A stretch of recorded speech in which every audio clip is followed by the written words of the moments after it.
Corona ভাইরাসের ভয়াবহ সংক্রমণ রোধে চলমান লকডাউনের মেয়াদ আরও ৭ দিন বাড়ানো হয়েছে। বিধিনিষেধের মেয়াদ আগামী ১৪ জুলাই পর্যন্ত বাড়িয়ে সোমবার মন্ত্রিপরিষদ বিভাগ থেকে আদেশ জারি করা হয়। আদেশে বলা হয়, করোনা ভাইরাস সংক্রমণের বর্তমান পরিস্থিতি বিবেচনায় আগে সব বিধিনিষেধ ও কার্যক্রমের ধারাবাহিকতায় ৭ জুলাই মধ্যরাত থেকে ১৪ জুলাই দিবাগত রাত ১২টা পর্যন্ত বিধিনিষেধ আরোপের সময়সীমা বর্ধিত করা হয়েছে। করোনা ভাইরাসের সংক্রমণ ভয়াবহ আকার ধারণ করলে সরকার গত ১ জুলাই থেকে ৭ দিনের কঠোর বিধিনিষেধ জারি করে দেয়া হয় ২১টি নির্দেশনা। বিধিনিষেধের ৫ দিন পার হলেও এর মধ্যে করোনা সংক্রমণ পরিস্থিতির উন্নতি হয়নি। কিন্তু সেই বিধিনিষেধের মেয়াদ শেষ হওয়ার কথা ছিল আগামী বুধবার মধ্যরাতে।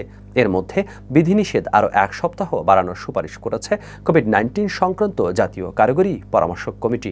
এই প্রেক্ষাপটে বিধিনিষেধের মেয়াদ আরও ১ সপ্তাহ বাড়ানো হলো। বিধিনিষেধে জরুরি সেবা দেওয়া দফতর সংস্থা ছাড়া সরকারি বেসরকারি অফিস, যন্ত্রচালিত যানবাহন, শপিং মল, দোকানপাট বন্ধ রয়েছে। খোলা রয়েছে শিল্প কারখানা। জনসমাবেশ হয় এমন কোনো অনুষ্ঠানের আয়োজনের উপর নিষেধাজ্ঞা রয়েছে।